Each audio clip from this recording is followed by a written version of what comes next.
Hello students, welcome back to our YouTube channel smart work study. तो आज हम basics of math के second part में हैं। अगर आपने इससे पहले वाले पार्ट को नहीं देखा तो ऊपर आ रहे आई बटन पर क्लिक करके पहले उसे ज़रूर देखें, तो आपको आगे आने वाले बेसिक्स सही तरीके से समझ आ जाएं। तो अब चलते हैं वीडियो की तरफ। तो स्टूडेंट्स, आज हम पढ़ने वाले हैं बीजगणितीय संक्रियाएं या फिर कह सकते हैं एल्जेब्रिक ऑपरेशंस। इसे हम दो हिस्सों में पढ़ेंगे। पहला तो चर राशियां जो कि होती हैं वेरिएबल्स, और दूसरी होती हैं अचर राशियां तो जो कि होती हैं कॉन्स्टेंट्स। आज हम पढ़ेंगे कि वेरिएबल्स और कॉन्स्टेंट्स के जोड़, घटाव, गुणा और भाग कैसे होते हैं।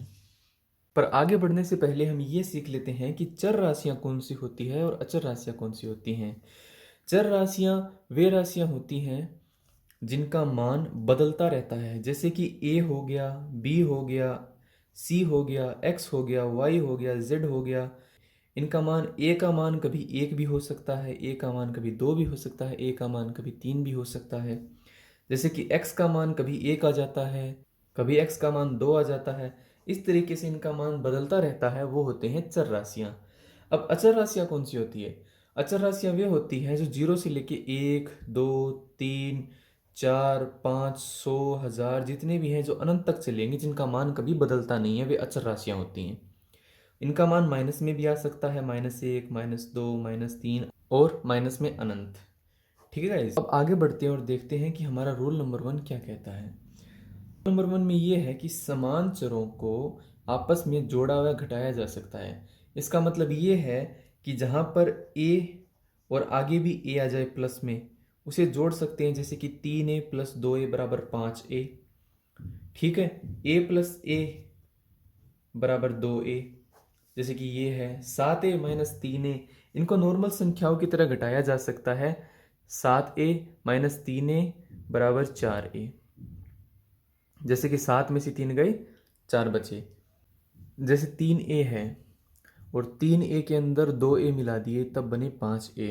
यानी 3 के अंदर 5 जुड़ा। जहां पे a और a यानी समान चर है, वहां पर जोड़ हो रहा है, वहां पे हम जोड़ सकते हैं चरों को। जहां पे 9x माइनस में x है, यानी x और x समान है। अगर यहां पे होता कि x - y, तब ये आपस में नहीं जुड़ते या घटते। जैसे कि असमान चर है, जहां a + b है, तो वो a + b ही रहेंगे, वो आपस में नहीं जुड़ेंगे। a - b है, वो a - b ही रहेंगे, नहीं जुड़ेंगे या नहीं घटेंगे। और जैसे 7a - 5b है, तो ये भी ना तो जुड़ेंगे ना घटेंगे, ये ऐसे के ऐसे ही रहेंगे, एज इट इज रहेंगे। ठीक है गाइज, अब चलते हैं नेक्स्ट रूल की तरफ, जो हमारा है कि असमान चरों का गुणा व भाग भी नहीं होता। जैसे असमान चर है, वो ना तो जोड़े जा सकते हैं, ना घटाए जा सकते हैं, ना गुणा हो सकता है, ना भाग हो सकता है। ठीक है, a/b भी इसका a/b ही रहेगा, इसका कोई मान नहीं आएगा जब तक कि इसके अंदर मान दिया ना जाए। ये समान ऐसे ही रहेंगे।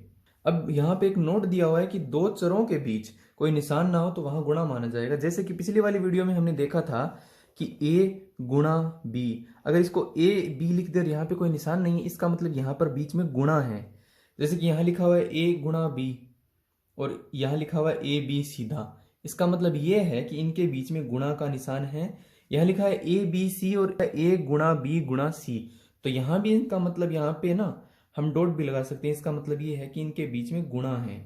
अब चलते हैं तीसरे रूल की तरफ। तीसरा रूल हमारा है समान चरों का गुणा व भाग कैसे किया जाए। इसके अंदर कंडीशन नंबर 1 है कि आधार बराबर हो तो गुणा करने पर घात जुड़ जाती है। जैसे कि यहां पर a की घात है x गुणा में a की घात है y, तो यहां पर आधार है a और इनकी घातें हैं x और y। जब इनका गुणा होगा तब इनकी घातें x + y जुड़ जाएंगी आपस में, और ऐसे लिखी जाएगी a की घात x + y। नीचे दिया हुआ है a की पावर 2, यानी a की घात 2 गुणा a की घात 5।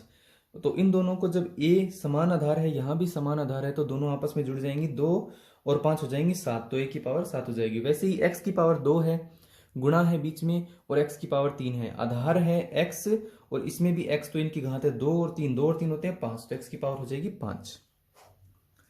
तो चलिए नेक्स्ट रूल की तरफ। नेक्स्ट रूल हमारा ये कहता है कि आधार बराबर है तो भाग देने पर घात घट जाएगी। आधार बराबर है, जैसे कि a यहाँ पे है, a ही यहाँ पे है, इसकी पावर x है, इसकी पावर y है, तो घातें आपस में घट जाएंगी। तो घातें घटेंगी तब a की पावर x माइनस वाई हो जाएगा यहाँ पे, क्योंकि यहाँ पे घात घट रही है, नीचे वाली है वो ऊपर वाली से माइनस हो जाएगी।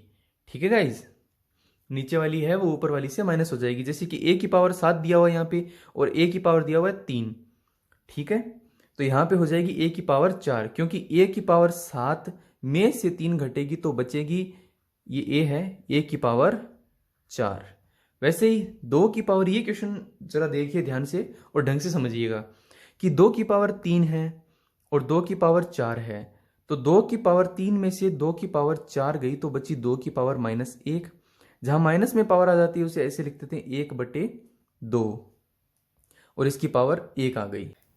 इसे नीचे लाने का मतलब ये है कि ये जो 2 की पावर -1 है ना, वो बट्टे में आ जाएगी, 2 की पावर 1 बन जाएगी। यहाँ नीचे लाएंगे तो प्लस हो जाएगी और ऊपर 1 लग ही जाएगा। तो -1, अब 2 की पावर -1 की जगह हो गई 2 की पावर 1, तो इसका आंसर आ जाएगा 1/2, तो इसका आंसर 1/2 हो जाएगा।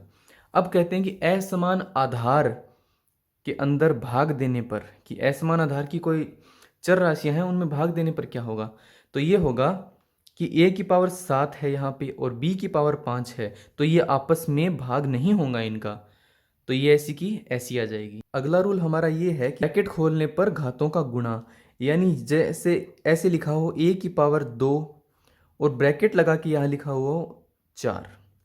ठीक है, तो जब ब्रैकेट ये खुलेगा तब इन दोनों का आपस में गुणा हो जाएगा, तो 2 × 4, तो 2 × 4 तो ये हो जाएंगे 8, तो यहाँ हो जाएगी a की पावर 8। वैसे ही जैसे यहाँ दिया हुआ है a की पावर x और गुणा में इसके ब्रैकेट के बाहर है y, इसकी पूरे की पावर है y, तो ये हो जाएगा a की पावर x गुणा y। जैसे यहाँ दिया हुआ है a की पावर 2 और ब्रैकेट, पूरा ब्रैकेट के अंदर है 3, पूरे की पावर है 3, तो यहाँ हो जाएगा a की पावर 2 × 3, तो यहाँ हो जाएगी a की पावर 6। नीचे एक एग्जाम्पल दिया हुआ है कि -2 की पावर -2 है और इसके पूरे की पावर है -2, तो -2 को -2 से गुणा करेंगे तो हो जाएंगी -2 की पावर 4, क्योंकि माइनस माइनस आपस में गुणा होंगे। जैसे एक -2 यहाँ है, एक -2 यहाँ है, कल सिखाया था हमने, और अगर आपने वीडियो नहीं देखी तो आप जाके देखिए। तो ये हो जाएंगे 4, क्योंकि सम बार है माइनस, तो आंसर 4 आएगा। तो -2 की पावर 4, तो ये कल हमने क्वेश्चन किया था, इसके आंसर 16 आ ही जाएंगे। तो गाइस चलते हैं नेक्स्ट एग्जांपल की तरफ कि 2 की पावर 25 का 4 गुना, 2 की पावर 25 का 4 गुना, यानी 2 की पावर 25 तो हमने यहाँ लिख ही ली और उसका गुना 4 करना है। 4 क्या होता है, 2 की स्क्वायर ही तो होता है, तो इसलिए हमने यहाँ पे लिख दिया 2 की स्क्वायर और यहाँ 2 की पावर 25। तो ये 2 की पावर 25 है और ये 2 की पावर 2 है, यहाँ 25 हो गई। तो आधार इनका समान है 2 और 2, तो घातें गुणा में होने पर जुड़ जाएंगी, तो ये होगी 2 की पावर 27। इसी तरह चलते हैं नेक्स्ट एग्जाम्पल की तरफ कि 4 की पावर 25 का 8 गुना। तो देखिए कि 4 की पावर कितनी है 25 और का 8 गुना, यानी इसको गुणा कर देंगे 8 से। तो 4 क्या होता है, 2 की स्क्वायर, अभी हमने देखा कि 2 की स्क्वायर बराबर 4 ही होता है। तो यहाँ 4 की जगह हम क्या लिख सकते हैं, 2 की स्क्वायर भी तो लिख सकते हैं ना, तो 2 की स्क्वायर भी लिख सकते हैं 4 की जगह। तो 2 की स्क्वायर और यहाँ 25, ये ब्रैकेट लगा के, तो ब्रैकेट और ये पावर आपस में क्या हो जाएंगी, गुणा। तो ये होगी 2 की पावर 50 और 8 क्या होता है, 2 × 2 तो हमने देख लिया 4 होता है, और गुणा 2 करने पर क्या हो जाएगा, ये 8 हो जाएगा। 2 × 2 4, 4 × 2 8, ये हो जाएगा 2 की पावर 3, वो हमने यहाँ लिखा है। तो 2 की पावर 50 और 2 की पावर 3 हो जाएंगी 2 की पावर 53। अब हमारी लास्ट कंडीशन आती है कि असमान घातों के समान चरों को जोड़ा या घटाया नहीं जा सकता, यानी x की पावर 5 प्लस x की पावर 3 नहीं जुड़ेंगे, ये समान रहेंगे, और x की स्क्वायर माइनस x की क्यूब भी आपस में नहीं घटेंगे, ये भी समान रहेंगे। परंतु हमारा समान घात होने पे क्या होता है कि समान ही आधार है, समान ही घात है, तो x की पावर 5 प्लस में x की पावर 5 ये हो जाएंगी 2x की पावर 5। तो उम्मीद करता हूं दोस्तों आपको मेरा पढ़ाया हुआ समझ में आया है। अगर समझ आया तो इस वीडियो को लाइक कीजिए, सब्सक्राइब कीजिए, शेयर कीजिए, और आपको अगर कुछ समझ में नहीं आया तो कमेंट कीजिए।